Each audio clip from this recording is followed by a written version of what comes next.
Oi, aqui Jenner Cristiano do canal História e Ação Humanas, e nesta aula sobre a crise de 1929 o nosso tema é keynesianismo, também conhecido como o estado de bem-estar social. Vem com a gente!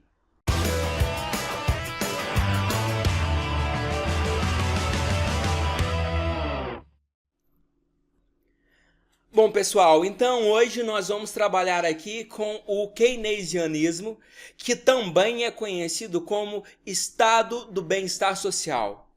O keynesianismo, ou o estado de bem-estar social, ele entra em cena na década de 1930, substituindo o liberalismo econômico clássico, em que os agentes econômicos tinham uma ampla liberdade de mercado e não existia nenhuma espécie de previdência pública, previdência social, sistema de aposentadoria.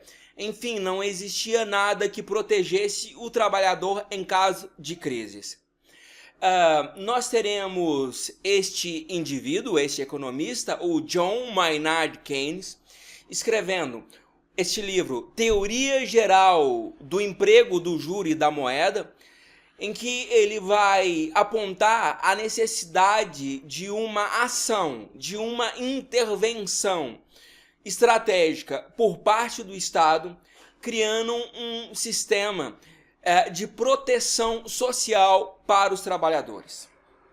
Então, pontos essenciais que você precisa dominar em relação ao keynesianismo. Primeiro ponto, trata-se de uma intervenção do Estado na economia. O Estado intervém, o Estado regula, o Estado estabelece as regras, as leis, os limites para os agentes econômicos. E essa nova estrutura do capitalismo vai ter grande sucesso até mais ou menos por volta de 1970. E aí nós temos o declínio, a falência do liberalismo econômico clássico. Em termos de teoria econômica, nós temos o John Maynard Keynes defendendo que o Estado deve ter determinadas obrigações sociais. O historiador Eric Hobsbawm aponta que a crise econômica de 1929 e seus efeitos foram ainda mais dramáticos, foram ainda mais catastróficos, porque não existia praticamente nenhum sistema de previdência privada, aliás, de previdência pública. Não havia um sistema de aposentadoria, não havia nenhum mecanismo que amortecesse a queda do trabalhador em caso de desemprego e em caso de crises econômicas repentinas que aparecessem no sistema financeiro. Então, o keynesianismo atribui ao Estado o direito e o dever de conceder benefícios sociais que garantam à população um padrão mínimo de vida com a criação desses mecanismos, como, por exemplo, o salário mínimo, o salário-desemprego ou seguro-desemprego e a redução da jornada de trabalho, além de assistência médica gratuita. Hoje é isso que está em vigor. E é isso que é combatido pelo Estado neoliberal. O Estado neoliberal, também chamado de Estado mínimo, tem como objetivo atualmente em vários países capitalistas no mundo, inclusive no Brasil, acabar, destruir com esse sistema de seguridade social, de bem-estar social que protege o trabalhador. Então, vamos começar aqui, salário mínimo. Salário mínimo é uma renda mínima para que o trabalhador pudesse manter a sua subsistência, a sua sobrevivência, para que ele pudesse se alimentar, manter a sua higiene, realizar o transporte para o seu local de trabalho e coisas desse tipo. Salário-desemprego. É necessário conceder ao trabalhador uma renda adicional no momento que ele mais precisa, que é o momento que ele está desempregado. Porque se eu não tenho emprego, eu não vou ter condições mínimas de pagar a minha conta de água, a conta de luz, a conta de telefone, cuidar da minha higiene pessoal e realizar as ações de transporte em busca de um novo trabalho. Então é necessário assegurar o trabalhador dessas condições mínimas enquanto ele busca um novo emprego. Este é o objetivo do salário-desemprego ou seguro-desemprego. A redução da jornada de trabalho, que hoje, de uma forma geral, gira em torno de 8 horas por dia, além de ser uma ação humanitária, né, porque nos anos iniciais da Revolução Industrial, as pessoas trabalhavam 10, 12, 14, até 16 horas por dia.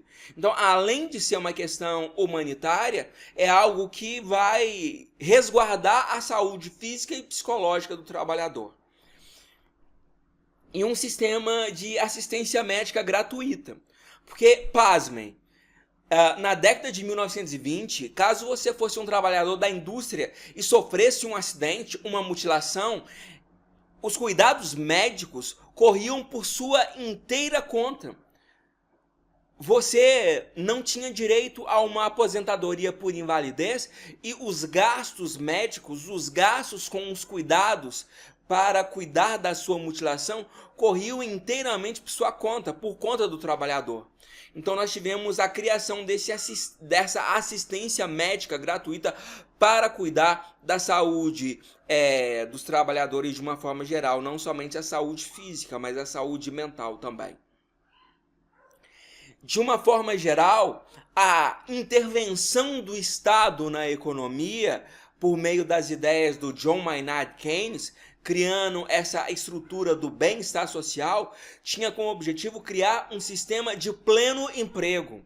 Ou seja, um sistema de pleno emprego é aquele em que há emprego para praticamente qualquer pessoa, só não trabalha quem não quer. E com o emprego o trabalhador tem renda, e com renda ele eleva a sua capacidade de consumo. E com altos padrões de consumo, esse país, esse estado vai ter altos padrões de aquecimento do seu mercado interno, mantendo a economia constantemente aquecida. Como eu disse, as ideias de John Maynard Keynes, conhecidas como estado de bem-estar social, vão se espalhar pelo mundo capitalista e vão ter muito sucesso até a década de 1970. E a partir da década de 1970, os altos gastos com a Previdência, os altos gastos previdenciários vão fazer com que vários países capitalistas comecem a rever essa política e com o Estado neoliberal, o Estado mínimo, essas garantias, esse sistema de seguridade social vem sendo aos poucos, ele vem sendo destruído, ele vem sendo desmantelado com o objetivo de economizar nas estruturas, nos gastos do Estado, com esses cuidados mínimos para preservar os trabalhadores em caso de desemprego e em caso de graves crises econômicas.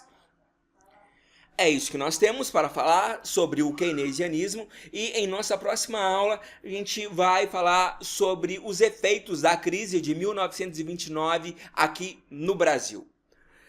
Se você gostou, deixa o seu like, deixa o comentário, ajuda demais. Também eu convido para que você faça a sua inscrição no nosso canal, e se você gostar muito do nosso conteúdo, compartilha nas redes sociais, porque assim você vai ajudar a disseminar, a espalhar essa base de conhecimento do canal História e Ação Humanas, atingindo e ajudando um número muito maior de pessoas.